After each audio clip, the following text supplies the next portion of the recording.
আমাদের আজকের এই ভিডিওটি স্পন্সর করেছে ম্যাম দিদি ক্লাসেস। আপনারা কি আপনাদের বাচ্চাদের জন্য কলকাতায় টিউশন টিচার খুঁজছেন? নেতাজি মেট্রো স্টেশনের কাছেই আছে তার ঠিকানা। জুলজিতে মাস্টার্স এবং বিএড কোয়ালিফাইড সুদেষ্ণা চক্রবর্তী দাসের হাতে 2013 সাল থেকে পরিচালিত ম্যাম দিদি ক্লাসেস আপনার সন্তানের জন্য বিশ্বস্ত শিক্ষা কেন্দ্র। আপনার সন্তান যদি বেঙ্গলি অথবা ইংলিশ মিডিয়ামের ছাত্র কিংবা ছাত্রী হয় তাহলে ম্যাম দিদি ক্লাসেসে থাকছে বিশেষ কোচিং ব্যবস্থা। বেঙ্গলি মিডিয়ামে ক্লাস 5 থেকে 8 পর্যন্ত life science, physical science, maths ও ইংলিশ, ক্লাস 9 এবং 10-এর জন্য লাইফ সায়েন্স ও ফিজিক্যাল সায়েন্স এবং ক্লাস 11 ও 12-এ বায়োলজি। ইংলিশ মিডিয়ামের ক্লাস 5 থেকে 8-এ বায়োলজি, ফিজিক্স, ম্যাথস এবং ক্লাস 9 ও 10-এ বায়োলজি ও ফিজিক্স অতি যত্ন সহকারে পড়ানো হয়। প্রয়োজনে অনলাইন ক্লাসেসও অবশ্যই পাওয়া যাবে। বিস্তারিত জানতে আজই যোগাযোগ করুন পোস্টারে উল্লেখিত নম্বরে।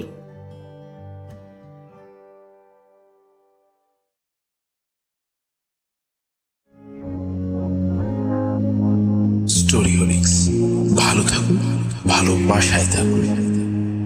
একটু স্পর্শ দিয়ে যাও না, বৃষ্টি নামুক চলে যাও না, চলে গেলে মতো সময় ফিরে পাবে না।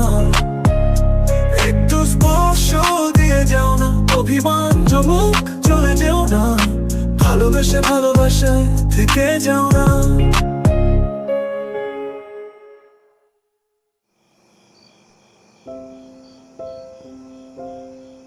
রাতের আকাশ একটু বেশি সুন্দর হয়, তাই না?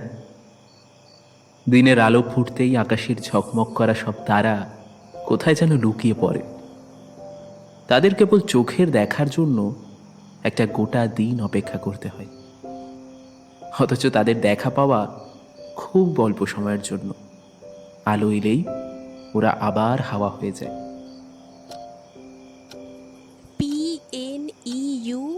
PNEUMONIA, pneumonia. আরেকবার বল, কি বললাম আমি? মিস, তুমি ডবিকে চেনো?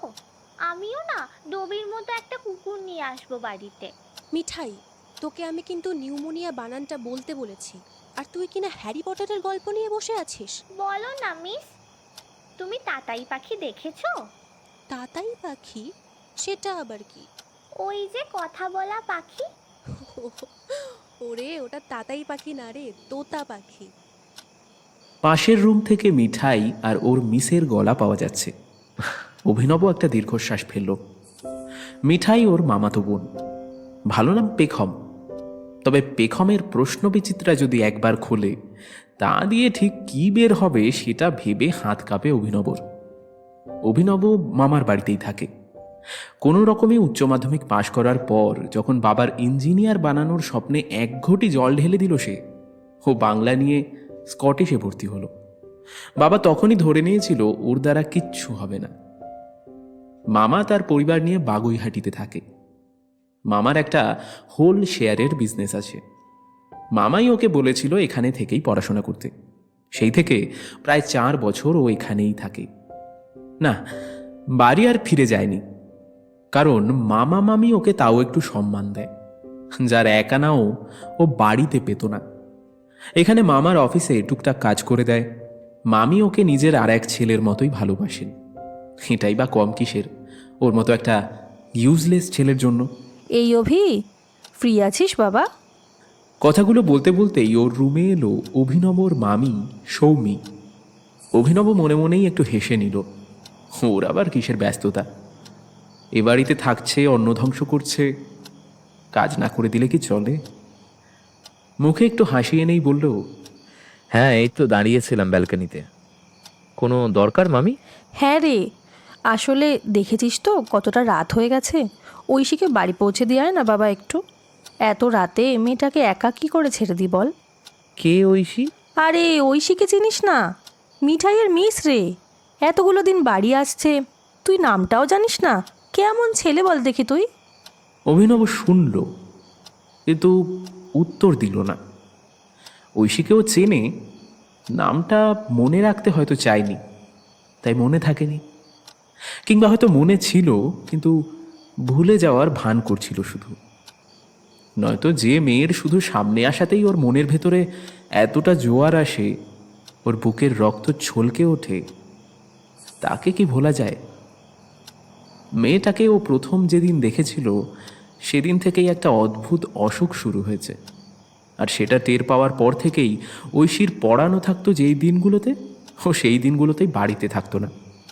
মেয়েটা ওকে দেখলেই যখন তার কাজল চোখ দুটো তুলে তাকাতো অভিনবর দিকে, ওর কেমন যেন দম বন্ধ লাগতো।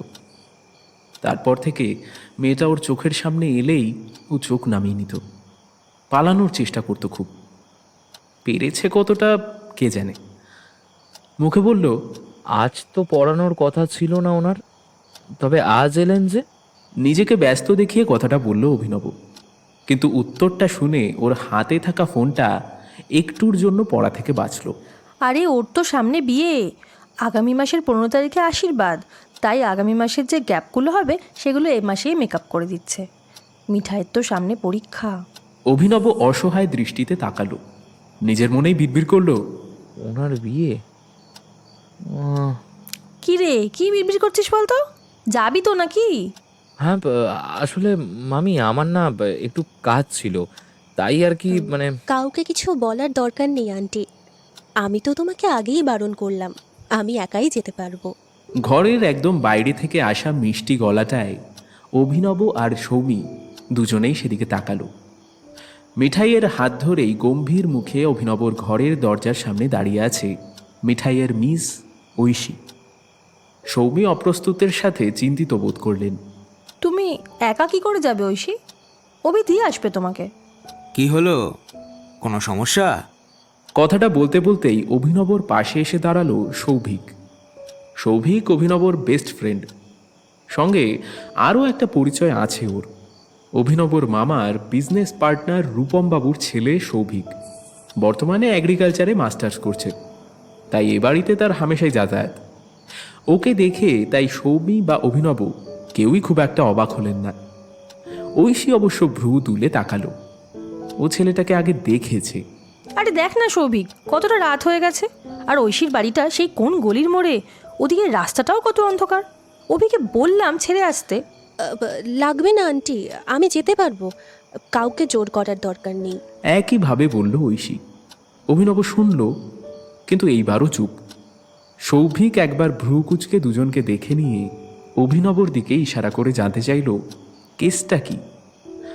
অভিনব কিছু বলল না, শুধু মাথা নাড়িয়ে বোঝালো কিছু না। কিন্তু হঠাৎ ঐশীর দিকে চোখ যেতেই মনে মনে হোঁচট খেল। মেয়েটা এইভাবে তাকিয়ে আছে কেন? ও সত্যি বোঝে না মেয়েটা এইভাবে কেন তাকায়, তার উপর এত কিসের রাগ তার। সৌভিক কিছু না বুঝেই বলল, আন্টি, সমস্যা না থাকলে আমি পৌঁছে দিচ্ছি। আসলে আমি ওদিকেই যেতাম, স্টোরের কাজ ছিল একটা আর কি। হ্যাঁ, সেটাই করো, সেটাই করো। এই তো মামি, তোমার প্রবলেম সলভ, ওনাকে আর একা যেতে হবে না। কথাটা বলেই ঐশীর দিকে তাকাতেই বুঝলো মেয়েটা এখনও একইভাবে ওর দিকে তাকিয়ে আছে।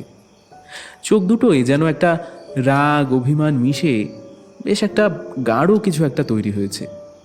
চোখ সরিয়ে নিল অভিনব। সৌভিক একগাল হেসে ঐশীর দিকে তাকিয়ে বলল, চলুন তবে। ঐশী এই কথায় ওর দিকে তাকালো, তারপর গটগট করে এগিয়ে গেল সৌভিকের আগেই। অভিনব দীর্ঘশ্বাস ফেলল। অদ্ভুত মেয়ে একটা, কখন যে কি মুডে থাকে সেটাই বোঝা দেয়। অফিসের প্রেশারটা হঠাৎ করেই বেড়ে গেছে। আজকেও একটা কাজ নিয়েই ব্যস্ত ছিল অভিনব। মামা ওকে একটু বেশি বিশ্বাস করে, আর তাই হয়তো আরও একাগ্রতার সঙ্গে কাজগুলো করতে চেষ্টা করে ও। তবে হঠাৎ করে সৌভিক ওর পাশে মুখ গোমড়া করে বসে পড়তেই অবাক হলো। ল্যাপটপের দিকে চোখ রেখেই বলল, কি হয়েছে রে তোর? কাল ওই মেয়েটা কে ছিল রে? আন্টি ঐশী না কি একটা বেশ নাম বললো।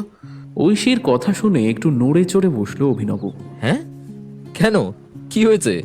আরে কি অ্যাটিটিউড রে ভাই, কি যে মনে করে নিজেকে খেয়ে জানে।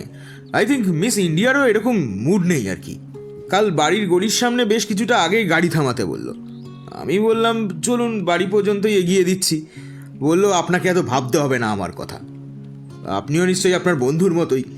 তো আমি বললাম কেন, আমার বন্ধু কি কিছু করেছে? বললো সেটা আপনার বন্ধুকেই জিজ্ঞেস করে নেবেন। আমি ভদ্রতার খাতিরেই আবার বললাম, ঠিক আছে চলুন, জায়গাটা বেশ অন্ধকার, আমি এগিয়ে দিচ্ছি। বলল, একদম বেশি অ্যাডভান্টেজ নিতে চেষ্টা করবেন না, বাড়ি যান। কথাটা বলে আর দাঁড়ালো না ভাই, এটা থ্যাংক ইউ পর্যন্ত বললো না, গট গট করে এগিয়ে গেল বাড়ির দিকে। কি মেয়ে রে ভাই! তুই খামোখা কেন ওকে লাইন মারতে গেছিলি ভাই? ও ডেঞ্জারাস মেয়ে। আরে ধুত্তেরি, লাইন কে মারছিল? এটা বেশ মিষ্টি ছিল, আমিও ওই ভদ্রতার খাতিরে আর কি। বাদ দে ভাই, আমি বুঝি।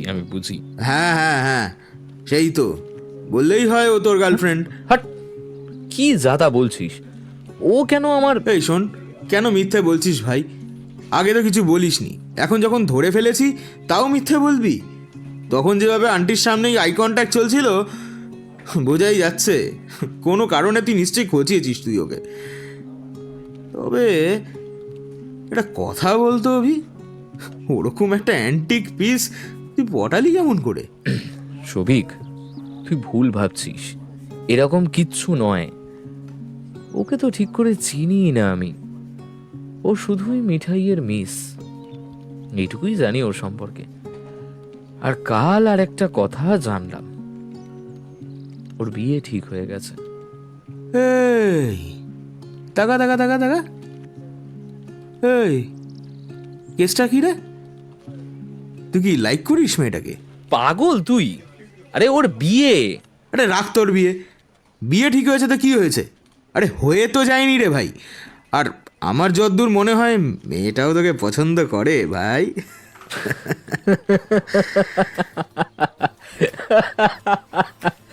হাসাস না ভাই, হাসাস না। ও আর আমাকে, ও যাদবপুর থেকে পিএইচডি করেছে ভাই, এর আগে শিবপুর থেকে এমএসসি করেছে। মামির কাছে শুনেছি ছোট থেকেই পড়াশোনায় ভালো, ইঞ্জিনিয়ারিং এর চান্স পেয়েছিল আইআইটি খড়গপুর থেকে, কিন্তু ফিজিক্স অনার্সে ভর্তি হলো। এত ভালো স্টুডেন্ট, এত ব্রাইট ফিউচার, সুন্দরী, স্মার্ট, আধুনিকা। ওর মতো একটা মেয়ে রাজপুত্রের মতো একটা ছেলে ডিজার্ভ করে। আমি ওর কাছে কিছুই না। এই যে বললি তুই নাকি কিছুই জানিস না ওর ব্যাপারে, ও শুধু মিঠাইয়ের মিস, ব্লা ব্লা ব্লা। আরে আরে ওইগুলো তো মানে মামির থেকে। বুঝেছি বৎস, আমি সবই বুঝেছি। তবে তুই নিজেকে একটু বেশি ছোট করে ফেলেছিস রে ভাই। এত কনফিডেন্সের অভাব কেন বলতো তোর? আমি গতকাল দেখেই যেটা বুঝে ফেললাম, তুই সেটা একদিনেও বুঝলি না। হয়তো বা বোঝার চেষ্টা করিসনি তুই, বুঝলি তো? নয়তো তুইও বুঝতিস। এটা তোকে নিয়ে যে কি ভাবে সেটা আমি জানি না, তবে ও যে তোকে নিয়ে ভাবে এটা যে কোনো লোক চোখ বন্ধ করেও বলে দেবে। যাই হোক, ছাড়, আমি আসি, বুঝলি? এখন উঠছি, টাটা। কথাগুলো বলেই চলে গেল সৌভিক। অভি কিছুক্ষণ ওর যাওয়ার দিকে তাকিয়ে রইল, তারপর আবার একটা দীর্ঘশ্বাস ফেলল।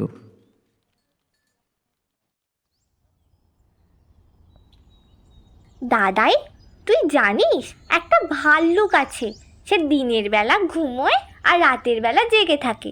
তার মাথায় খাড়া খাড়া চুল আছে আর চশমাও পরে। পেখম ওরফে মিঠাই মুখ ভেঙচি কেটে অভিনবকে বলল কথাটা। এখন ঘড়ির কাঁটায় প্রায় 11:30 বাজে। ও কাল কাজ করতে করতে একটু বেশি রাত করে ফেলেছে, তাই হয়তো এত বেলা হয়ে গেছে, নয়তো 11:30 পর্যন্ত ও কোনোদিনই ঘুমায় না। চোখ কচলে উঠে বসে চশমাটা হাতড়াতে চেষ্টা করলো, সেটা খুঁজে পেয়ে মিঠাইয়ের দিকে পিটপিট করে তাকালো। মিঠাই আবার ভেঙচি কেটে বলল, এ আবার পুতপুতে চোখ নিয়ে পিটপিট করে তাকায় হাঁদারামের মতো। সকাল সকাল ঝগড়া করছিস কেন? সকাল?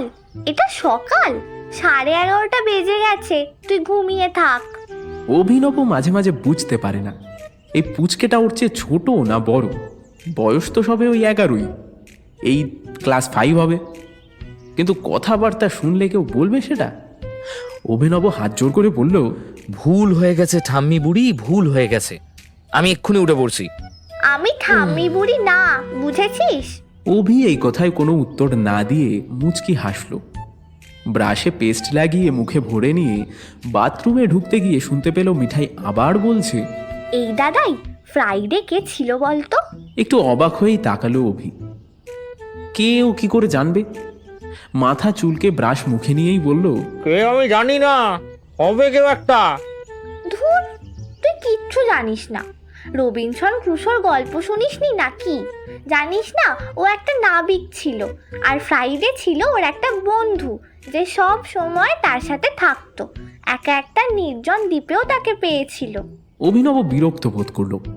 সকাল থেকেই শুরু হয়েছে এই মেয়ের প্রশ্ন বিচিত্রা। এত বেশি ফালতু প্রশ্ন করে যে কি পায় কে জানে। ঠিক তখনই মিঠাই আবার বলল, দাদাই, তুই কাকাতুয়া দেখেছিস? জানিস কাকাতুয়া কথা বলতে পারে? না, জানি না। তোর মিস তো জানে, তাকে গিয়ে জিজ্ঞেস কর না গিয়ে। আমায় কেন জ্বালাতন করছিস? এবার বিরক্ত হয়ে বলেই ফেললো অভিনব। এত প্রশ্ন ওর একদম ভালো লাগে না, আর তার উপরে উত্তর দিতেও পারে না কিছুর। বড্ড খারাপও লাগে। একটা ছোট্ট বাচ্চা মেয়ে ওর চেয়েও বেশি জানে, আর ও কিনা। সেটাই বলবো, কিন্তু মিস তো এখনো আসেনি। মিস বলেছিল আজ 11টায় পড়াতে আসবে। আজ তো সানডে, কিন্তু এখনো আসেনি। ততক্ষণে মুখ ধোয়া হয়ে গেছে অভিনবের। তো আমি কি করব? হ্যাঁ, মামিকে বল ফোন করতে। মা নেই তো, বাইরে গেছে কি সব আনতে। তুই একটু মিসকে ফোনটা কর না। এবার সত্যিই থমকে গেল অভি। ও ফোন করবে, তাও ঐশীকে? সে তো ওকে সহ্যই করতে পারে না। ফোন করলে কিছু ভাববে না? না না না, কোনো দরকার নেই। মুখ খুলে বলল, না, আমি পারবো না, আমার কিছু কাজ আছে। তুই খুব পচা, দে না ফোনটা করে। বললাম তো পারবো না। আমি কিন্তু বাপিকে বলে দেবো তুই সৌভিক দাদার সাথে সেদিন ছাদে সিগারেট খাচ্ছিলি। থতমত খেয়ে গেল অভিনব। এই রকম কিছু আশা করেনি একদমই। মামাকেও ভীষণ ভয় পায়, সঙ্গে সম্মানও করে। আর পুচকে মেয়েটা কখন দেখলো ওদেরকে সিগারেট খেতে। আচ্ছা আচ্ছা আচ্ছা, করছি ফোন করছি, দাঁড়া। তবে মামাকে কিচ্ছু বলবি না কিন্তু। এই তো ভালো ছেলে, কর ফোন তাড়াতাড়ি। কিন্তু আমার কাছে তো নাম্বার নেই। আমার কাছে আছে, আমার ডায়েরিতে আনছি, দাঁড়া। অভিনবর আর কিছুই বলা হলো না। মিঠাই নাম্বার দিতেই কাপা কাপা হাতে ডায়াল করে কানে নিল। ভয় করছে খুব, কে জানে কেন। ঐশীর প্রসঙ্গ এলেই কেমন হাত পা ঠান্ডা হয়ে যায় ওর। ফোনটা দুবার রিং হতেই রিসিভ হলো, কিন্তু রিসিভ হতেই ওপাশ থেকে নারী কণ্ঠের চিৎকারে থতমত খেয়ে গেল অভিনব। আপনার সাহস তো কম নয়, আপনি আমাকে ফোন করছেন? আমতা আমতা করে কিছু একটা বলতে গেল হয়তো, কিন্তু বলা হলো না। মিঠাই ওর হাত থেকে ফোনটা কেড়ে নিয়ে নিজেই কানে নিয়েছে। হ্যালো মিস, আমি পেখম বলছি। তুমি আজ এলে না কেন? মিঠাইয়ের গলা পেয়েই হয়তো ওই পাশের মানুষটা চুপ করে গেছে। তারপর খুব সাবলীলভাবেই কথা বলতে শুরু করেছে। অভিনব একবার নিজের বুকের বাঁ পাশে হাত দিল। কি সাংঘাতিক মহিলা! কিন্তু হঠাৎ ওর মাথায় একটা প্রশ্ন জেগে উঠেছে। আচ্ছা, কলটা যে ও করেছে সেটা মেয়েটা বুঝলো কি করে, তাও এত নিশ্চিতভাবে? নাম্বারটা কি ছিল তার কাছে? কিন্তু তাও বা কি করে হয়? আবার শুধু ট্রু কলারের ভরসায় কি এত নিশ্চিত হওয়া যায়? এর ভাবনার মাঝেই মিঠাইয়ের কথা হয়ে গিয়েছে। ফোনটা নামিয়ে রেখে মহা খুশিতে সে বলল, নে ধর তোর ফোন। কি বললো? বলল মিসের এখন একটা কাজ ছিল, তাই আজ বিকেলে আসবে। আমি যাই, ততক্ষণ টিভি দেখি। কথাটা বলেই চলে গেল মিঠাই। অভিনব তখনও অনেক কিছু ভাবছে। একটা সপ্তাহ এক নিমেষে কেটে গিয়েছিল। এই কটা দিন অভিনব যতটা সম্ভব দূরে থাকার চেষ্টা করেছে ঐশীর থেকে। তাই ঐশীর পড়ানোর টাইমে ও বাড়িই থাকতো না। কিন্তু বিধি বাম হলে তো আর কিছু করার নেই। তাই বাড়িতে ঢুকতেই আজ আবার একবার ঐশীর মুখোমুখি হতে হলো। আর সঙ্গে সঙ্গেই আর এক সমস্যা। তাকে দেখেই মামি বলে উঠল, অভি, আজ একটু ছেড়ে দিয়ে আয় না ঐশীকে। অভিনব অসহায় বোধ করল। শুকনো মুখে একবার মামি আর একবার ঐশীর দিকে তাকালো। আজ ওকে বাঁচাতে সৌভিকও নেই। আর থাকলেও সে যেত না হয়তো। মামি ওকে এই সমস্যায় ফেলেই রান্নাঘরে কি যেন করতে চলে গেলেন। ঐশীর দিকে তাকাতেই থতমত খেয়ে গেল। মেয়েটা আজ ওর দিকেই তাকিয়ে আছে। অভিনব কথা হাতড়াচ্ছিল। ঐশী হঠাৎ করেই বলে দিল, আজকে ঠিক কী অজুহাত দেবেন ভেবে রাখা হয়েছে তো? অবাক হয়ে তাকিয়ে থাকলো অভিনব। আজ হয়তো প্রথমবার মেয়েটা ওর সামনে দাঁড়িয়ে সরাসরি কথা বলল ওর সঙ্গে। মামি এর মাঝেই রান্নাঘর থেকে বেরিয়ে এসে একটা টিফিন বক্স ধরিয়ে দিল ঐশীর হাতে। এই নাও, আজ একটু গাজরের ক্ষীর করেছিলাম। তুমি তো মিষ্টি জিনিস ভালোবাসো, পড়ানোর সময় দেবো ভেবেছিলাম, কিন্তু তুমি তো কিছুই খেতে চাও না। তবে আইবুড়ো ভাত কিন্তু খেতেই হবে আমাদের বাড়িতে, তাই মনে করে একদিন সময় বের করে এসো কিন্তু। ঐশী এই কথায় কিছু বলল না, শুধু হাসলো একটু। তারপর আবার একবার অভিনবর দিকে তাকালো। চোখে যেন এখনো একটু আগের করা সেই প্রশ্নটাই রয়েছে। সেটার উত্তর না পেলে সে হয়তো কথাই বলবে না এরকম ঠিক করে নিয়েছে। অভিনব একটু হেসে বলল, চলুন আমি এগোচ্ছি। কথাটা বলেই ও আর দাঁড়ালো না। বলা বাহুল্য, ওই দৃষ্টির সামনে বেশিক্ষণ দাঁড়িয়ে থাকতে পারল না। ঐশীও টিফিন বক্সটা হাতে নিয়ে কয়েক সেকেন্ডের মধ্যেই বেরিয়ে এলো। অভিনব গাড়ির সামনেই দাঁড়িয়েছিল, তাই সে আসতেই পেছনের দরজাটা খুলে দিতে গেল। কিন্তু ওকে অবাক করে দিয়ে ঐশী ড্রাইভারের পাশের সিটটায় বসে পড়ল। এদিকে সৌভিকের কাছে তো সেদিন আরও একটা উল্টো গল্প শুনেছিল। সেদিন সৌভিক ওকে পাশের সিটে বসতে বললে মেয়েটা নাকি রীতিমতো এড়িয়ে গিয়ে পেছনের সিটে বসে পড়েছিল, আর সঙ্গে গোটা রাস্তায় একটাও কথার উত্তর পর্যন্ত দেওয়ার প্রয়োজন বোধ করেনি। ওকে এমন অবাক তাকিয়ে থাকতে দেখে ঐশী ভ্রু কুঁচকে বলল, কি হলো? আপনি মানে মানে সামনে মানে নিজেকে কি ড্রাইভার মনে করা হয়? আর উত্তর খুঁজে পেল না অভিনব, তাই চুপ করে গাড়ি স্টার্ট দিল। বেশ কিছুক্ষণ কোনো কথা বলল না কেউ কারোর সঙ্গে। হঠাৎ ঐশী বলে উঠল, আপনার রুমের দেওয়ালে ওই ক্যানভাসগুলো কি আপনার আঁকা? চমকে একবার ঐশীর দিকে তাকালো অভিনব। ও কিন্তু এই রকম কোনো প্রশ্ন আশাই করেনি, কিন্তু ওকে চুপ থাকতে দেখে মেয়েটা আবার চটল। আপনি তো ভীষণ অসভ্য, কথা বলার পর্যন্ত প্রয়োজন মনে করছেন না। না না মানে সেই রকম মানে আমি আসলে আমি আপনি তোতলা? হ্যাঁ আপনার মাথা ঠিক করে কথা বলতে পারেন না? কখন থেকে হ্যাঁ না মানে আসলে এসব করে চলেছেন? না মানে মানে আসলে আমি আবার আবার অভিনবর নিজের গালেই চড় মারতে ইচ্ছে হচ্ছিল। কেন এই মেয়েটার সামনে এত নার্ভাস হয়ে পড়ছে ও? কোনো মতে বলল, হ্যাঁ আমারই আঁকা। আপনি তো দারুণ ছবি আঁকেন। এইবার বোধ হয় আরও বেশি অবাক হলো অভিনব, কারণ এই রকম কথা ও একদম আশা করেনি। ভেবেছিল হয়তো কোনো একটা খারাপ কথা বলবে, অপমানজনক কিছু, কারণ এর আগে ওর কোনো কাজের প্রশংসাই তো কেউ করেনি। মামা যদিও বা ওকে সবসময় উৎসাহিত করেন, এজন্যই হয়তো এখানে থাকতে ভালো লাগে। আর সৌভিক, সে মাঝে মাঝে ওর এক একটা ছবি দেখে বলে, কি এঁকেছিস ভাই, জব্বর হয়েছে তো। কিংবা মিঠাই মাঝে মাঝে ওর ঘরে এসে নতুন আঁকা ক্যানভাস দেখে এত উৎসাহী হয়ে বলে ওঠে, দাদাই এটা তো ফাটাফাটি হয়েছে, কি সুন্দর লাগছে। ব্যাস এইটুকুই। এটাই হয়তো যথেষ্ট ছিল ওর জন্য, এর বেশি লাগেও নি কোনোদিন। তাই ঐশীর এই কথাটা হজম করতে একটু অসুবিধা হলো ওর। মাথা নিচু করে বলল, ওই আর কি, যা মনে আসে অংবং চং তাই আর কি। ওগুলো যথেষ্ট ভালো ছবি, আর আপনি অংবং চং বলছেন? ভ্রু কুচকে বলল ঐশী। অভিনব কথা হাতড়াচ্ছিল, কিন্তু এর মাঝেই ঐশী আবার উৎসাহিত গলায় বলে উঠল, আচ্ছা আমার একটা এঁকে দেবেন পোর্ট্রেট? চিন্তা নেই, আমি পেমেন্ট করে দেব, ফ্রিতে বলছি না। হতবাক হলো অভিনব। এরকম একটা প্রস্তাব ও একেবারেই আশা করেনি। তার সঙ্গে মেয়েটার দাম্ভিকতায় রাগও হলো ওর। একটু গম্ভীর গলায় বলল, সেটা নয়, আমি তো প্রফেশনাল না, শখে আঁকি, আর আমার সময় হবে না, হলে আমি ফ্রিতেই করে দিতাম, টাকা লাগতো না। ভ্রু কুচকে তাকালো ঐশী, তারপর হঠাৎ বলে উঠল, গাড়ি থামান। হ্যাঁ মানে এখনো তো কিছুটা আছে, আর একটু এগিয়ে দিই। না, দরকার নেই, আমি বললাম তো গাড়িটা থামান। একটু থতমত খেয়েই গাড়ি থামিয়ে দিল অভিনব।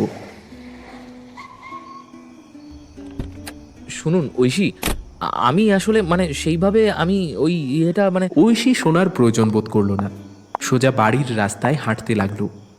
অভিনব গাড়ি থেকে নেমে এলো। মেয়েটার এত কেন মেজাজ? সৌভিক কিন্তু সেদিন ঠিকই বলেছিল, অদ্ভুত মেয়ে। ও কি এমন বলেছে? নিজেই এগিয়ে এলো ঐশীর পেছনে। শুনুন ঐশী, আমি ওইভাবে বলতে চাইনি। আচ্ছা আচ্ছা আচ্ছা, আমি এঁকে দেবো আপনার ছবি, আমি এঁকে দেবো। এবার হঠাৎ করেই চলার মাঝে দাঁড়িয়ে পড়ল ঐশী। পেছন ফিরে তাকালো, গম্ভীর মুখেই বলল, বেশ, কবে এঁকে দেবেন? আমার বিয়ের আগে দিতে হবে কিন্তু। আমি কি আপনাকে ছবি দেব নিজের কোনো? লাগবে না। কেন? তাহলে আঁকবেন কিভাবে?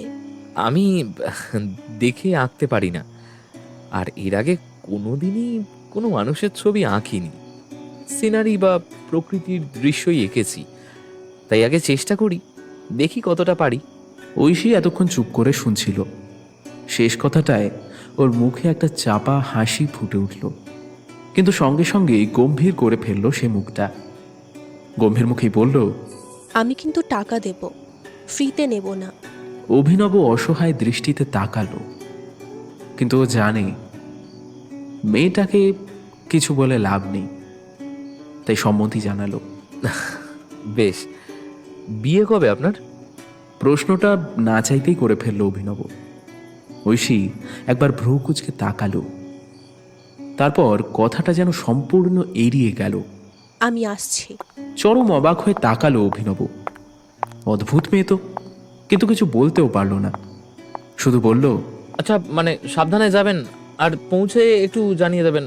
মানে কথাটায় আবার আগের মতোই কঠিন দৃষ্টিতে তাকালো ঐশী। অভিনব আবার অবাক হলো।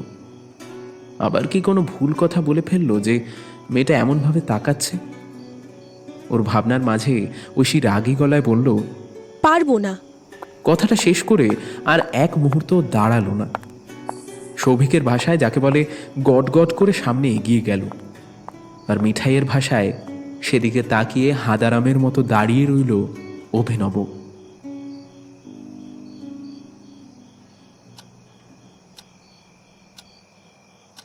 সেদিন রাতেও একটু কাজ থাকায় ঘুম পেলেও ঘুমানোর উপায় নেই অভিনবের।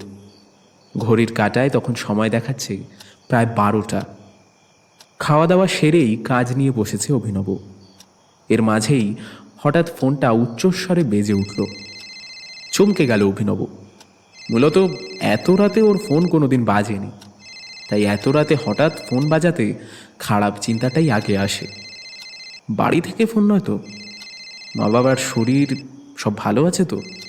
এক মুহূর্ত সময় নষ্ট না করে রিসিভ করলো ফোনটা। আননোন নাম্বার যদিও, তবু ধরল। একটু ভয়ে ভয়েই জিজ্ঞাসা করলো, হ্যালো, কে বলছেন?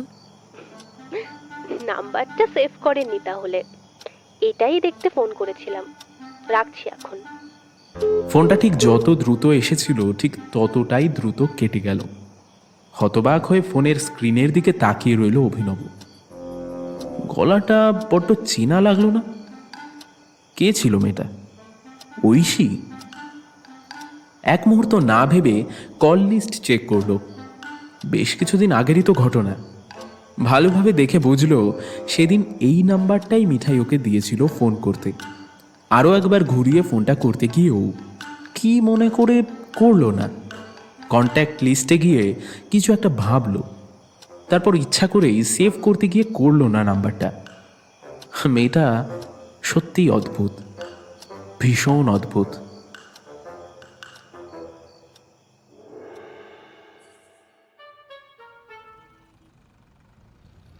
পরের দিন অফিস থেকে বের হতে গিয়ে হঠাৎ একজন পুরনো বান্ধবীর সঙ্গে দেখা হয়ে গেল অভিনবের। মেয়েটা ওর সঙ্গে কলেজেই পড়তো, তবে অন্য ডিপার্টমেন্ট। হঠাৎ দেখা হওয়ার কারণে সে নিজেই এগিয়ে এসে কথা বলছিল, তাই অভিনবও হাসি মুখে কথা বলে চলেছিল তার সঙ্গে। মেয়েটা ট্যাক্সিতে উঠতেই তাকে বিদায় জানিয়ে বাড়ির রাস্তায় ধরতো হয়তো, কিন্তু তার আগেই আরও একবার ফোনটা বেজে উঠল ওর। এইবার নাম্বারটা দেখেই চিনতে পারল। এই নাম্বার থেকেই তো গতকাল রাতে ফোন এসেছিল। একটু অবাক হয়ে এই ফোনটা রিসিভ করে কানে নিল। মৃদু গলায় বলল, ঐশী, সেভ করেছেন কেন নাম্বারটা? বারণ করেছিলাম না? বলুন কেন করেছেন? এক্ষুনি ব্লক করুন বলছি। গড়গড় করে কথাগুলো বলল ঐশী, গলায় স্পষ্ট রাগের ছাপ। একটু থমকালো অভিনব, অবাকের সঙ্গে এবার বিরক্ত। সমস্যাটা কি মেয়েটার? একটু রেগেই তাই বলল, এই আপনার সমস্যা কোথায় বলুন তো? আমি আপনার নাম্বার সেভ করিনি, গতকাল দেখেছিলাম তাই চিনতে পেরেছি। আর এইভাবে কথা বলছেন কেন? ফোনটা তো আপনি করেছেন আমাকে, নাকি? আমি করেছি বলেই আপনাকে ধরতে হবে? আমি কি মাথার দিব্যি দিয়েছি? আরে আজব মেয়ে তো আপনি। মাথার সমস্যা আছে নাকি? হ্যাঁ আছে। আপনার মতো মাথা মোটা নয় তো, তাই আছে সমস্যা। অসুবিধা হলে ব্লক করে দিন আমার নাম্বার। আজব তো আপনি। গলা উঁচিয়ে কথাগুলো বলতে গিয়েও থেমে গেল অভিনব। ফোনের ওপার থেকে মেয়েটার নাক টানার শব্দ আসছে। কাঁদছে নাকি? কিন্তু কাঁদার মতো এমন কি বলেছে? কিছু বলতে চেয়েও বলতে পারল না অভিনব। সে নিজেই বলল, মেয়েটা আপনার গার্লফ্রেন্ড ছিল? হ্যাঁ, কোন মেয়েটা? যার সাথে একটু আগে পর্যন্ত হেসে হেসে কথা বলছিলেন? আমার সাথে তো কথা বলতে গেলে মুখটা বাংলার 5 হয়ে যায় আপনার। এবার একটু অবাকই হলো অভিনব।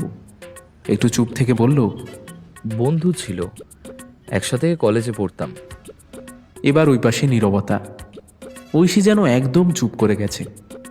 সেটা বুঝেই সন্দেহ হলো অভিনবের। এদিক ওদিক তাকিয়ে দেখার চেষ্টা করলো, কোথায় মেয়েটা, আশেপাশেই আছে কি।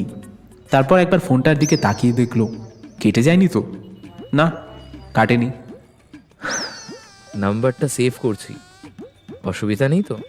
আবার নীরবতা। অভিনবই বলল, তবে কি করব না? যা ইচ্ছে তাই করুন। এইটুকু বলে ফোনটা কেটে গেল। অভিনব আবার অবাক হয়ে ফোনের দিকে তাকিয়ে রইল। এমন কেন মেয়েটা? বাড়িতে ঢুকতেই দেখলো সোফায় পায়ের ওপর পা তুলে বসে আছে সৌভিক। কি একটা ম্যাগাজিনের পাতা উল্টাচ্ছে সে। হাসি মুখেই প্রশ্ন করল, কখন এলি তুই? বেশি না, ওই 1-1.5 ঘন্টা আগে। হ্যাঁ, জানিসই তো আমি এই সময় মামার অফিসে থাকি। তবে একবার কল করে তো আসবি। ভুল, তুই এই সময় বাড়িতেই থাকিস।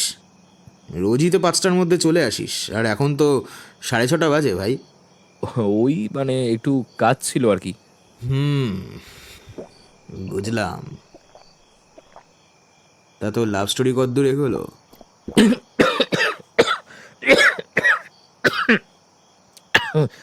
কি সব বলছিস ভাই? কেন, ভুল কি বলেছি ভাই? ঐশীর তো বিয়েও ভেঙে গেছে, তবে সমস্যা কোথায়? হ্যাঁ, বিয়ে ভেঙে গেছে? মানে কবে ভাঙলো? আমি তো কিছু জানি না এ বিষয়ে। যা, তুই জানিস না? এদিকে আন্টি তো আমি আসতেই বলে ফেললো। কোন দুনিয়ায় থাকিস ভাই? অভিনব কি বলবে বুঝতে পারল না। ও তো সত্যি জানে না কিছু। অবশ্য জানতে চেষ্টাও তো করেনি। তাই সৌমিকে ডেকে নিজেই জিজ্ঞেস করলো, মামি কোথায় গো তুমি? মামি! ওর ডাকে রান্নাঘর থেকে হাত মুছতে মুছতে বেরিয়ে এলো সৌমি। ও এসে গেছিস তুই? হাত মুখ ধুয়ে আয় তাড়াতাড়ি, আমি চাউমিন বানিয়েছি। বোনকে ডাক, 3জনকে একসাথেই দিয়ে দেবো। মানে সৌভিক কি যেন বলছিল ওই মিঠাইয়ের মিসের ব্যাপারে। ওনার নাকি সামনেই বিয়ে ছিল বলছিলে তুমি না? হ্যাঁ রে, দেখ দেখি কেমন কাণ্ড। বিয়েটা তো সম্বন্ধ করেই ঠিক হয়েছিল, কিন্তু হঠাৎ নাকি ওনারা বলছেন ওদের বাড়ির মেয়ের মানে ছেলের দিদির নাকি ঐশীকে পছন্দ হয়নি। এত মিষ্টি একটা মেয়ে, আর যদি পছন্দই নয় তবে আগে বলার কি দরকার ছিল? সব ঠিক হয়ে গেছিল, সামনের মাসেই তো বিয়ের কথা চলছিল, আর এখন এই অবস্থা। মেয়েটার জন্য আমার খুব কষ্ট হচ্ছিল জানিস। বেশ কদিন ধরেই নাকি ওদের ঝামেলা চলছিল। এই গত 2 দিন আগে ওনারা জানিয়েছেন বিয়েটা নাকি ওদের বাড়ির ছেলে করতে পারবে না। আমার এত খারাপ লাগলো না, ঐশীর মুখের দিকে তাকাতে খারাপ লাগছে আমার। আর ছেলেটাও কেমন ভাব, তার কি নিজস্ব কোনো মতামত নেই? দিদি বলল মেয়ে পছন্দ নয়, অমনি বিয়ে ভেঙে দিল। সংসার সে করবে না তার দিদি করবে? মেরুদণ্ডহীন ছেলে একটা। মামির কথাগুলো চুপ করে শুনল অভিনব। খারাপ লাগলেও এই জায়গায় ওর কিছু বলার নেই। হঠাৎ মনে হলো মেরুদণ্ডহীন কি ও নিজেও? ও নিজেও তো নিজের ইচ্ছায় আজ পর্যন্ত কিচ্ছু বলে উঠতে পারেনি, শুধু পিছিয়ে গিয়েছে ভয়ে। এমনকি সাহস করে নিজের মনের কথাটাও বলতে পারেনি। হঠাৎ আর একটা কথা মাথায় এলো, আচ্ছা সেদিন কি এই কারণেই বিয়ে কবে হচ্ছে জিজ্ঞেস করতে কথাটা এড়িয়ে গিয়েছিল ঐশী, নাকি অন্য কারণে?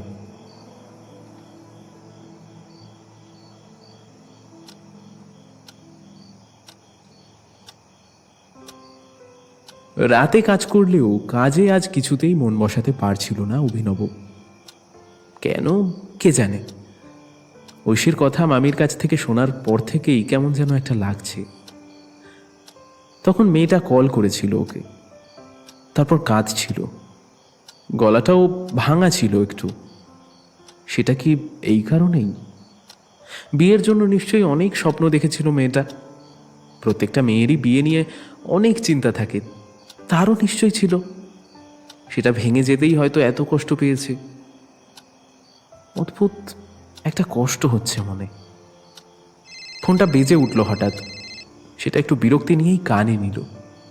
বলো। বাড়িতে ফোন করার কথা কি তোর একবারও মনে পড়ে না অভি? টাকা তো প্রতি মাসে পাঠিয়ে দিই, আর প্রয়োজন হলে বলো। প্রয়োজন? কিসের প্রয়োজন? কোনো প্রয়োজন নেই আমাদের তোমাকে। তুই পয়সা রোজগার করে নিজেকে বড় লায়ক ভেবে ফেলেছ। এইসব শোনাতে ফোন করেছো? ভালো লাগছে না আমার এসব কথা বলতে। আর সারাদিন খেটে এসেছি তো, খুব ক্লান্ত আমি। রাতের বেলা কেন ফোন করো তুমি? রাখছি আমি এখন। ফোনটা কেটে দিল অভিনব। মাথাটা এখনো দপদপ করছে ওর। ঘড়ির দিকে তাকিয়ে দেখলো প্রায় 12টা। হঠাৎ আবার ঐশীর কথা মনে পড়ল। আচ্ছা এত রাতে কি জেগে থাকবে? সেদিন তো রাতের বেলায় ফোন এসেছিল।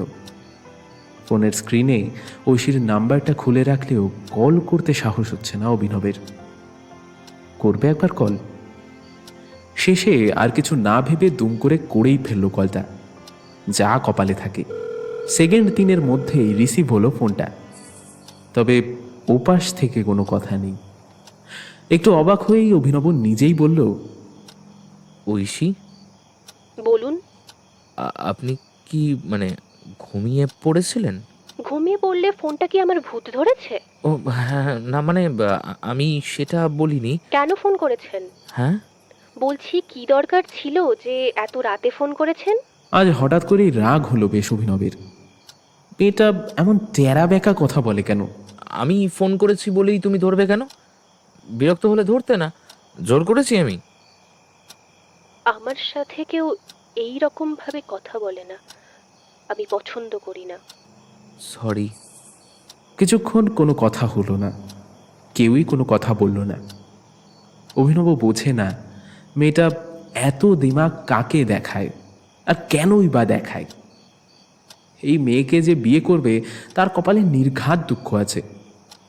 ঐশীকে চুপ থাকতে দেখে অভিনব নিজেই বলল, শুনলাম আপনার বিয়েটা ভেঙে গেছে। সরি, আমি জানতাম না। খুশি হয়েছেন নিশ্চয়ই? এই রকম প্রশ্ন একেবারেই আশা করেনি অভিনব। এবার প্রকৃতই রাগ হলো ওর। মেয়েটা ভীষণ বেয়াদব আর ঘাড় তেরা, দেমাগী আর অহংকারী তো বটেই। আপনি কি ভদ্রতা একেবারেই শেখেননি? সবসময় এত মেজাজ দেখান কেন আপনি? কি ভাবেন নিজেকে বলুন তো? কিসের এত দিমাগ? আমি বললাম তো, আমার সাথে এইভাবে কথা বলবেন না। আচ্ছা, আপনাকে কিছু বলাই যাবে না, আর আপনি যা খুশি তাই বলবেন, তাই তো? অভিনবর কথা শেষ হওয়ার আগেই ফোনটা ওপাশ থেকে খট করে কেটে গেল। গেল না, কেটে দিল ঐশী। আকস্মিক ঘটনায় একটু অবাক হলেও কিছুক্ষণ ফোনটার দিকে তাকিয়ে রইল অভিনব। তারপর কি মনে করে আবার একবার কল করল, কিন্তু ফোন সুইচড অফ। 2-3বার ট্রাই করার পরেও একই অবস্থা।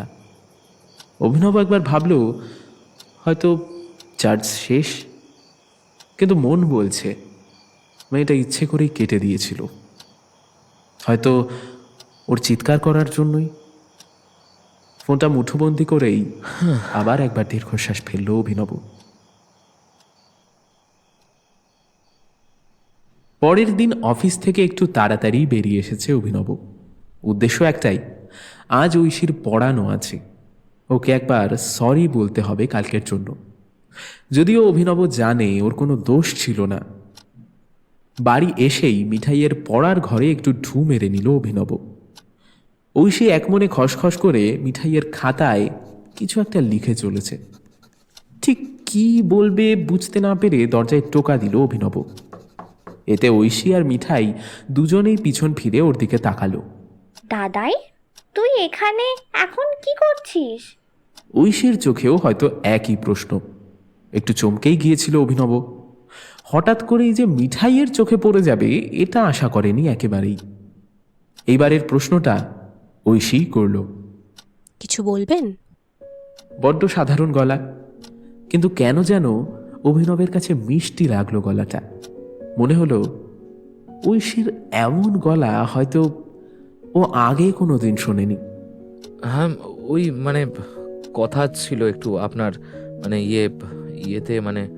ঐশী ভ্রু কুচকে তাকালো। ওর এই দৃষ্টির সামনে বড্ড অসহায় লাগে অভিনবের। কথাগুলো গুছিয়ে উঠতে পারে না একদম। মিঠাই এতক্ষণ একবার অভিনব আর একবার ঐশীর দিকে তাকাচ্ছিল। এবার বলল, দাদাই, তোর কিছু বলার থাকলে বল, আমার পড়া আছে তো। ও ও আচ্ছা আচ্ছা, আমি যাই, আমার কাজ আছে আমার। হ্যাঁ। এইটুকু বলেই আর এক মুহূর্ত দাঁড়ালো না। ঐশী একবার দরজার দিকে তাকালো, তারপর আবার পড়ানোই মন দিল।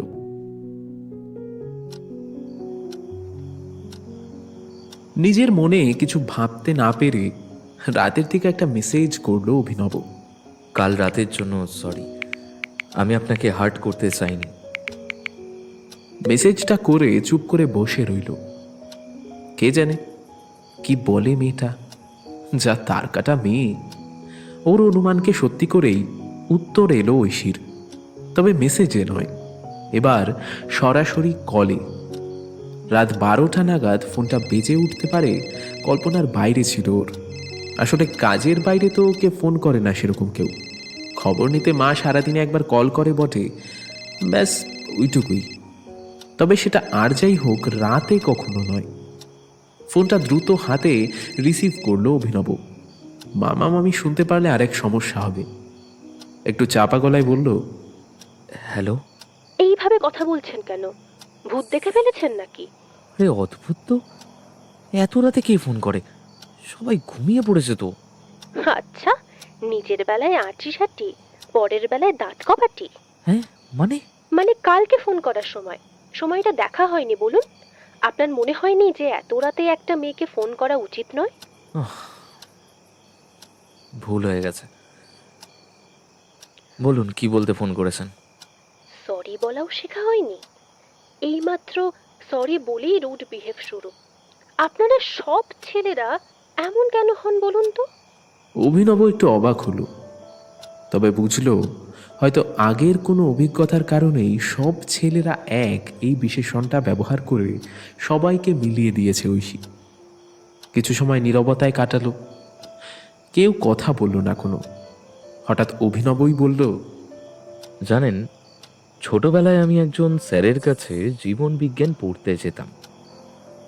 বেশ ভালো বোঝাতেন, কিন্তু পড়া না পারলেই পেটের কাজটা খুব জোরে মুচড়ে ধরতেন। আসলে আমি তো খুব ফাঁকিবাজ ছিলাম, আমি প্রায় মার খেতাম।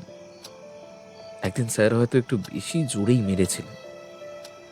বাড়ি যেতেই খুব পেটে ব্যথা শুরু হলো আমার। কাউকে কিছু না বলে বিছানায় চুপটি করে শুয়ে পড়েছিলাম। মা খেতে যেতে ডেকেছিল, তাও উঠিনি। বাবা কোনোদিন খুব বেশি সিরিয়াস নেয়নি আমায়। বাবার ভাষায় আমি চিরকাল অকর্মণ্য, গুড ফর নাথিং। তাই দিব্যি বলে দিয়েছিল নাটক করছি। মাও তাই খুব বেশি গুরুত্ব দেয়নি। কিন্তু রাতে আবার যখন ডাকতে এসে গায়ে হাত দিয়েছিল, তখন আমার শরীরের উষ্ণতা অনুভব করে চমকে উঠেছিল। যন্ত্রণায় আমার জ্বর এসে গিয়েছিল। তারপর হাসপাতাল, ডাক্তার, ওই একবারই আমার হাসপাতালে যাওয়া। এরপর অবশ্য আর সুযোগ হয়নি। কিন্তু এরপর থেকে টিচার দেখলেই আমার খুব ভয় হতো। মনে হতো সবাই বুঝি এরকম, যদি আবার আমায় ওরকম মুছতে ধরে, আবার আমায় মারে। সেই ভয়ে টিউশনে যাওয়াও বন্ধ করে দিলাম। বাবার বকা মারা সব উপেক্ষা করেও ঘরে পড়ে থাকতাম। আসলে ভয় করতো খুব। তারপর তো বাবা রেগে আমাকে এখানে পাঠিয়ে দিল, মামার বাড়ি। এরপর থেকে আর বাড়ি ফেরাই হয়নি সেইভাবে। একজনের জন্য সবাইকে খারাপ বললেন কেন? সবাই তো একরকম নয়, তাই বলে টিউশন যাওয়া বন্ধ করে দিলেন? এই একই প্রশ্ন নিজেকে করুন দেখি দিদিমণি। রাখছি আমি, অনেক রাত হয়ে গেছে। এইটুকু বলে খট করে কেটে দিল ফোনটা। অভিনব এবার হেসেই ফেলল। ভাঙবে তবু মচকাবে না।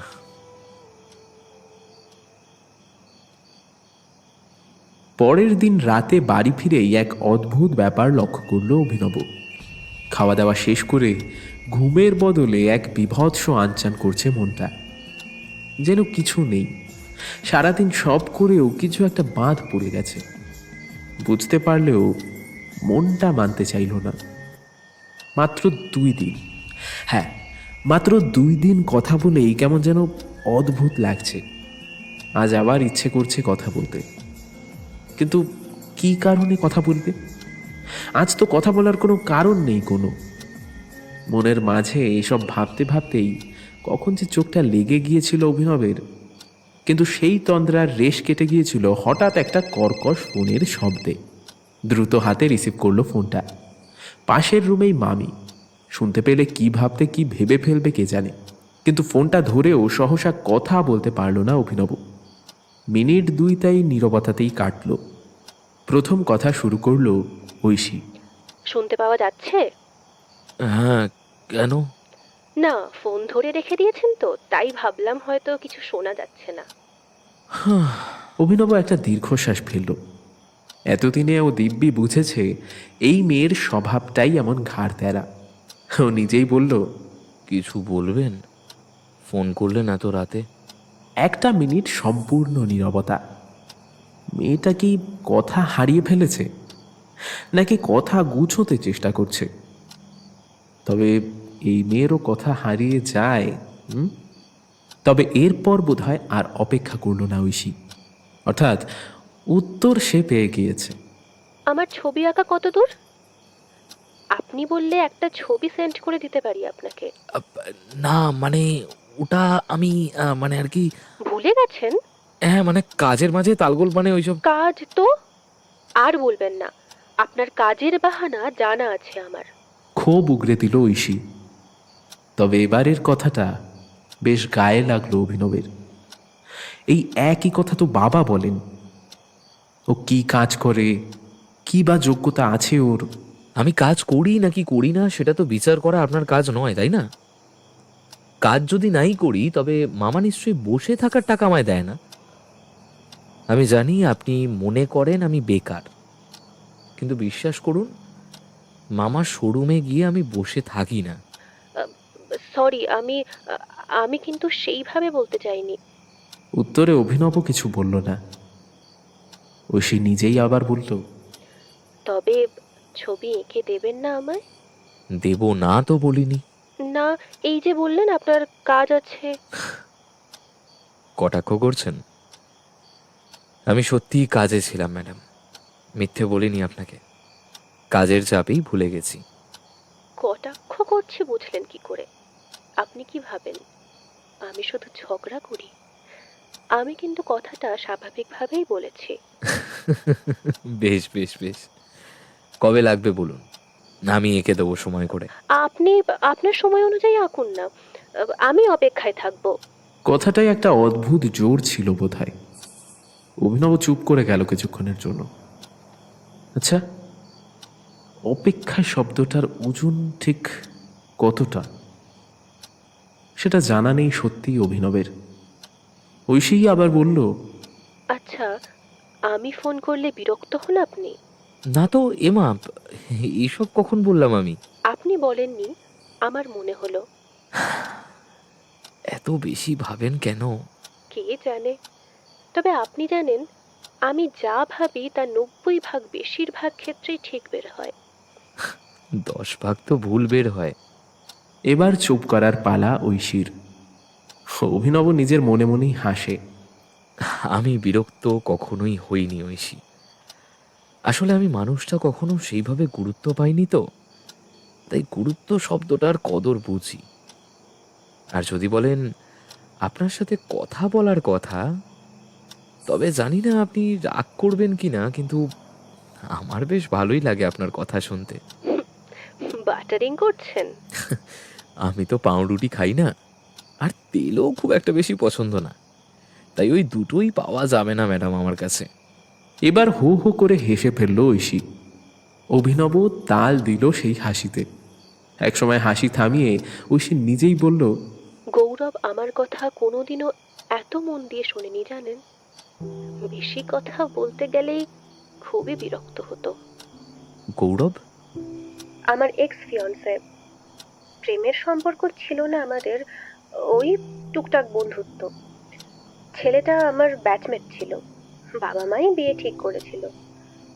শুনেছি বন্ধুত্ব নাকি সব সম্পর্কের সুন্দর রূপ হয়। যে কোনো সম্পর্কে বন্ধুত্ব থাকাটা গুরুত্বপূর্ণ। আর ও তো হিসেব মতো আমার বন্ধুই ছিল, তাই ভেবেছিলাম বন্ধুত্ব দিয়েই না হয় সম্পর্কটা শুরু করব। কিন্তু কিন্তু ধীরে ধীরে টের পেয়েছিলাম যে ও আমাকে আর আগের মতো সেই চোখে দেখে না। ও আমাকে সেই চোখে দেখেইনি। কি জানি, হয়তো সমস্যাটা আমার মধ্যেই। আমি এই যুগের মেয়ে হয়েও যুগের থেকে অনেকখানি পিছিয়ে। আমারও না ওর সাথে তাই ভালো লাগতো না কথা বলতে। কি করছি, খেয়েছি নাকি, ব্যাস এইটুকুই। আমি আমার কথা বলতে শুরু করলে ও দেখতাম কেমন যেন বিরক্ত হয়ে ফোনটা রেখে দিত। আর ওর কথার ধরন আমার খুব একটা পছন্দ হতো না। মাঝে মাঝে মনে হতো এত অমিল নিয়ে কি করে জীবনটা কাটবে। তবুও ওই আর কি, মনকে সান্ত্বনা দিতাম। চুম্বকের বিপরীত মেরুই তো একে অপরকে আকর্ষণ করে না। বাবা মা বলেছিল মানিয়ে গুছিয়ে নিতে, আমিও তাই চেষ্টা করছিলাম। আমাদের বাড়িতেও অগাধ যাতায়াত ছিল গৌরবের। আমার এসব পছন্দ ছিল না জানেন। দু একবার তাই অজান্তেই আমি আমি রুড বিহেভ করে ফেলেছিলাম ওর সাথে। এসবের মাঝেই একদিন ও এসে বলল ওর মা আর দিদির নাকি আমাকে পছন্দ নয়, তাই ওই বিয়েটা করতে পারবে না। সেদিন আমার মাথায় আকাশ ভেঙে পড়েছিল জানেন। আচ্ছা বলুন তো, মানুষ এত খারাপ হয় কেন? না, ওকে নিয়ে আমি কোনো স্বপ্ন দেখিনি, বরং কম্প্রোমাইজ করছিলাম শুধু। বিয়েটা ভেঙে গিয়েই বরং ভালো হয়েছে। যদি বিয়েটা না করারই ছিল ওর, তবে এত বেশি বাড়াবাড়ি কেন করেছিল? ভাবুন তো, যদি যদি আবেগে ভেসে গিয়ে আমিও কিছু ভুল করে ফেলতাম, তাহলে আমার কি হতো? কথাগুলো বলতে গিয়ে গলা কেঁপে উঠল ঐশীর। অভিনব নিশ্চুপ। ও জানে না ঠিক কি বলে সান্ত্বনা দেওয়া যায়, কিন্তু তবুও কোনো মতে বলল, জানেন ঐশী, ভগবান যা করেন না সেটা মঙ্গলের জন্যই করেন। যার সাথে আপনার মতই মেলে না, তার সাথে জীবনের রাস্তা মিলবে কি করে বলুন তো? তবে তবু আমি বলবো, আপনাদের ছেলেটাকে এমনি এমনি ছেড়ে দেওয়া কিন্তু একদম উচিত হয়নি। কথাটা বলা ভীষণ সহজ জানেন তো, কারণ আপনি একজন ছেলে। একটা মেয়ের কাছে এসব খুব জটিল, কারণ কালি তো আমাদের চরিত্রেই লাগে, তাই না? লোকে একটা মেয়েকে দোষারোপ করতে দুবার ভাবে না। অভিনব এবার চুপ করল, কারণ এর উত্তর সত্যিই নেই ওর কাছে। দুঃখ, দুশ্চিন্তা, সমস্যা সবকিছুর একটা ক্ষেত্র আছে। সেই ক্ষেত্রের বাইরে তারা যায় না। আর ক্ষেত্রটা শেষ হলেই দেখবেন আপনি আর অনুভব করতে পারছেন না সেটা। প্রভাব থাকে, কিন্তু আসলটা ছুটি নেয়। আপনি তো বেশ কথা বলেন। আচ্ছা বলুন তো, ছবি কবে পাঠাবো? ছবি কেন? আবার ভুলে গেছেন? আরে আমার পেইন্টিং। লাগলে আমি চেয়ে নেবো দিদিমণি। এবার আপনি ঘুমাতে যান, আমিও ঘুমাই।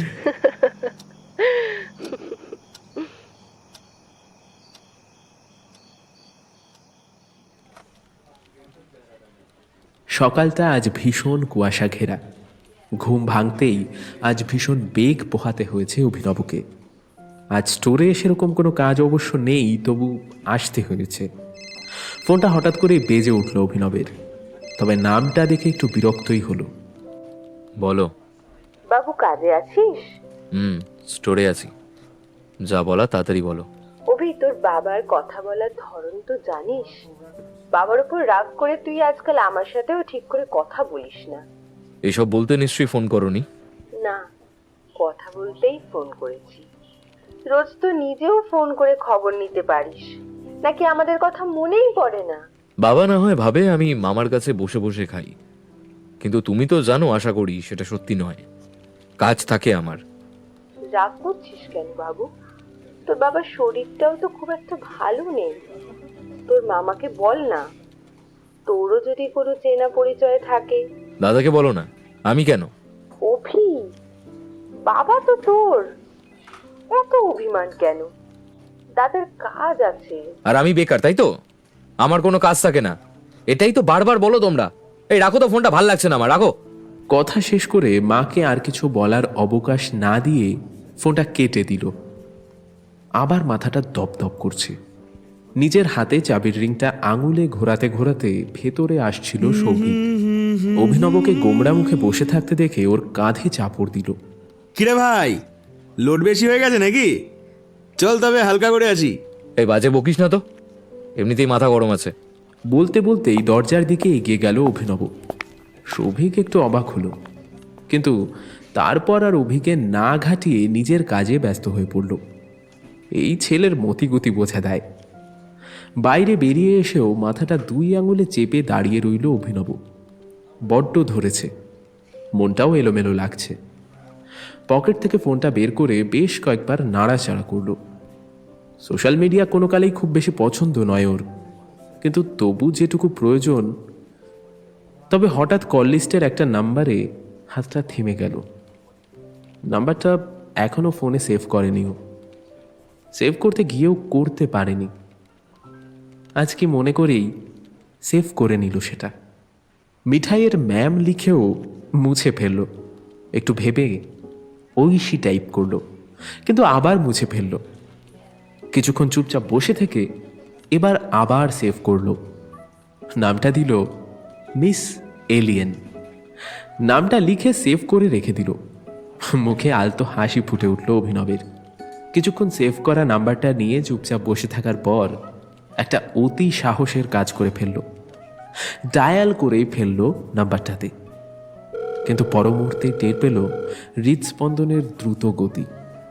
কপাল ঘামতে শুরু করেছে। এখনো শীত পুরোপুরি কাটেনি, তবু গরম লাগছে। 2টো রিং হতেই কেটে দিতে যাচ্ছিল ফোনটা, কিন্তু তার আগেই রিসিভ হয়ে গেল।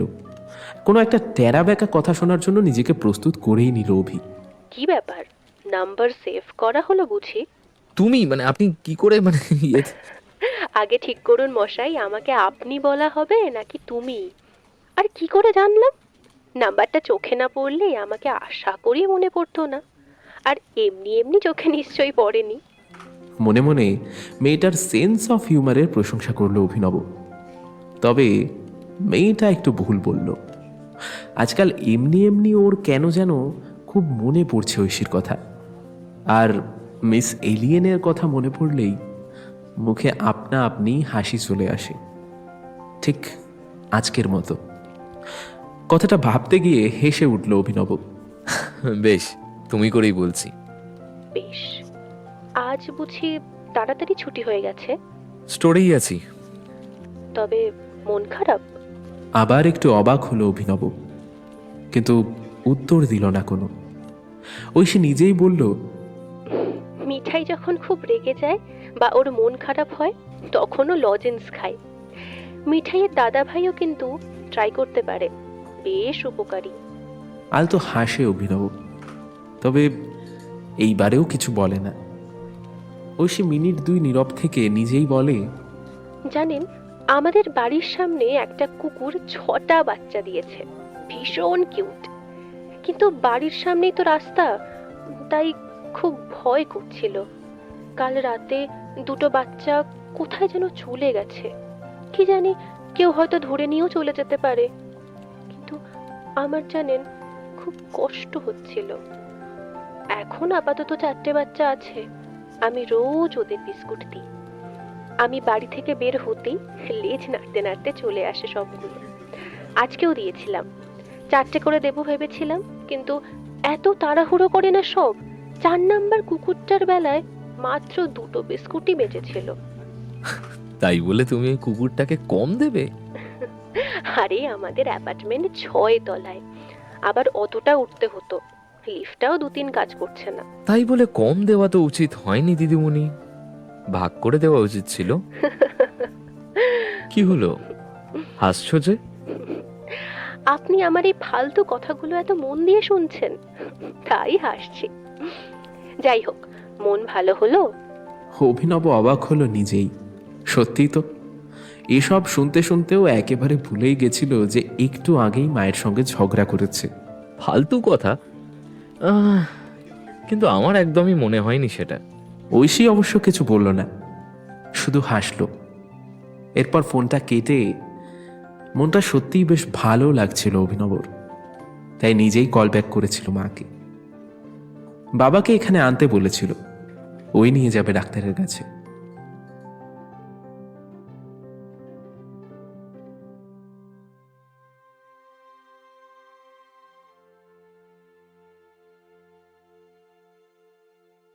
সময়টা কেটে যাচ্ছিল, কিন্তু সময়ের তালে তাল মিলিয়ে অভিনব আর ঐশীর বন্ধুত্বের সমীকরণটাও বদলাচ্ছিল। দেখা হওয়ার মাধ্যম যদিও সেই রয়ে গিয়েছে মিঠাইকে পড়াতে আসা, তবে ফোনে যোগাযোগ ছিল দুজনেরই। আজকাল নিজের কাছে মাঝে মাঝেই লজেন্স রাখে অভিনব, মায়ের সঙ্গেও প্রায় রোজই কথা বলার চেষ্টা করে, মাথাটা ঠান্ডা রেখেই। বাবাও কেন জানি না আজকাল আগের মতো কথা শোনায় না ওকে।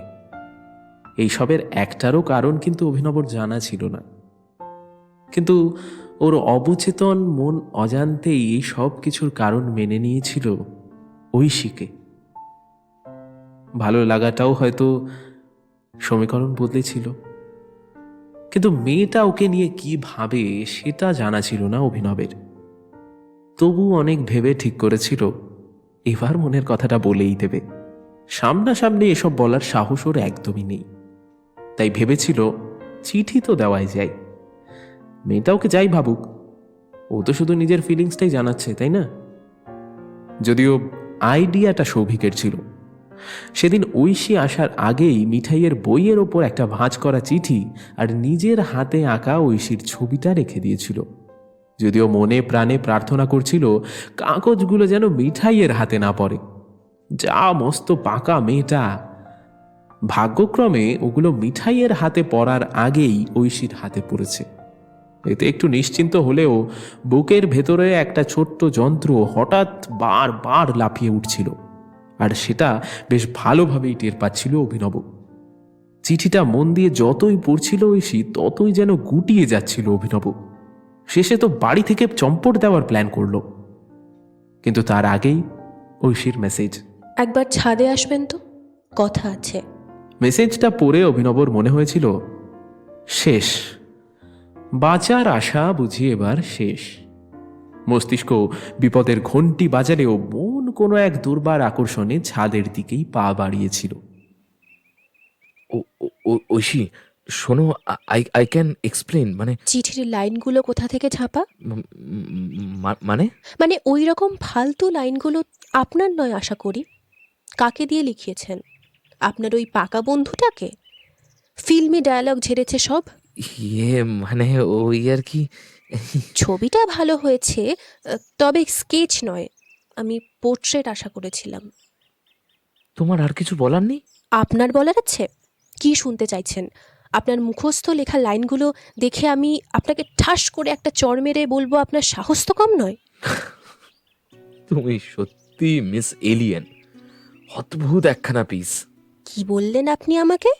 Miss alien. আমি এত গুছিয়ে লিখতে পারি না, বলতেও পারি না, তাই সৌভিককে বলেছিলাম একটা সুন্দর করে লেখা দিতে। হ্যাঁ, এটা ওরই লেখা। আমি অনেকদিন ধরে ভেবেও একটাও লাইন লিখতে পারিনি। চোখ বন্ধ করলেই শুধু তোমার মুখটা ভেসে এসেছে, তাই ছবিটা এঁকে ফেলেছি। জানি খুব ভালো হয়নি, তবে মনের ক্যানভাস থেকে এঁকেছি। আমি লিটারেচারেও খুব খারাপ। পরীক্ষায় ঠিকভাবে উত্তীর্ণ হতে পারিনি বলে বাবার কাছে আমি আজও অপদার্থ। আমি সত্যিই অপদার্থ, ঐশী।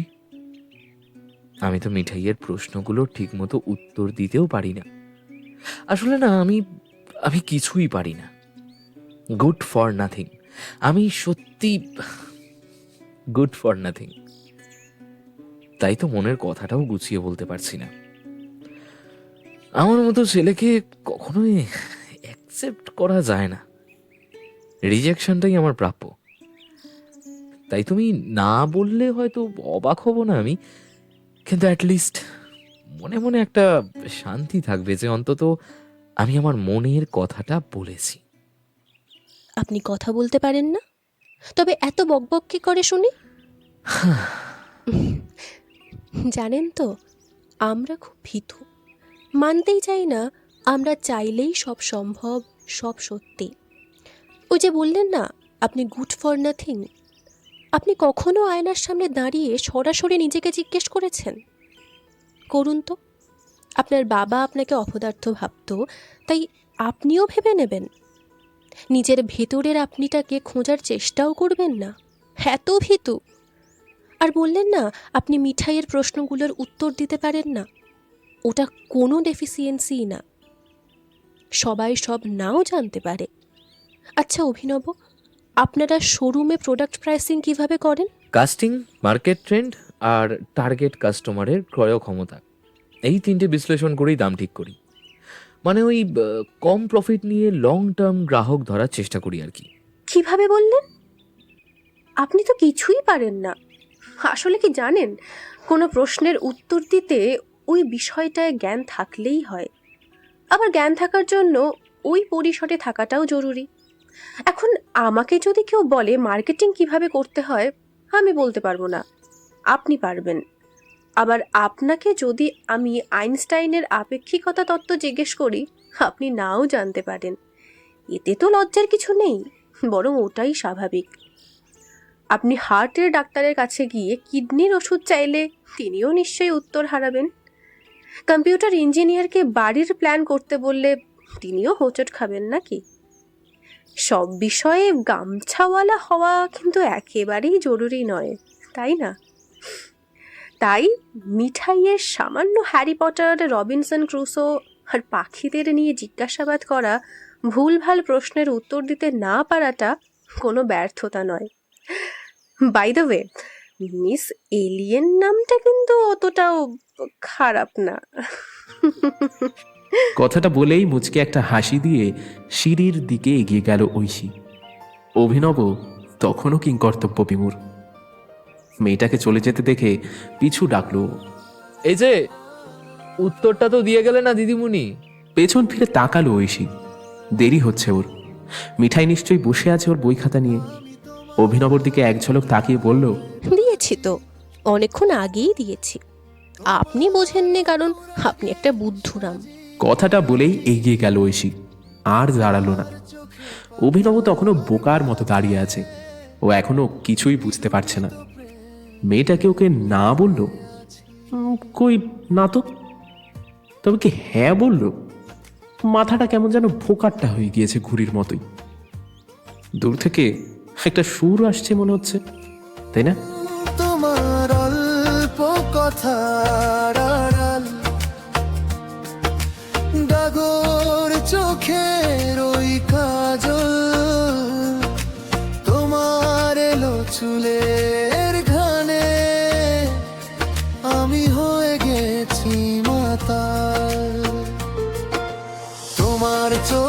প্রেম দেখি, সেই প্রেমেতেই পড়তে চাই। অভিমানের শহরেতে আমি তোমার দ্বিধায় বাঁচি তাই। তোমার চোখে প্রেম দেখি, সেই প্রেমেতেই পড়তে চাই। অভিমানের শহরেতে আমি তোমার দ্বিধায় বাঁচি তাই।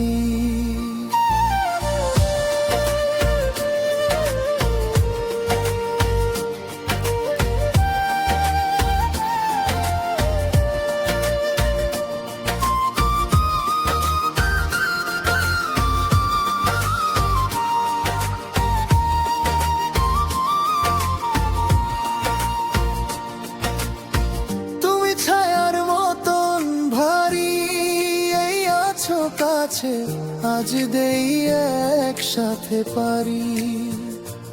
শুধু একটু জড়িয়ে থেকো, আমায় জাপটে আগলে রেখো। শুধু একটু বলে দাও তুমি আমারি, তুমি আমারি। তোমার চোখে প্রেম দেখি, সেই প্রেমেতেই পড়তে চাই। অভিমানের শহরেতে আমি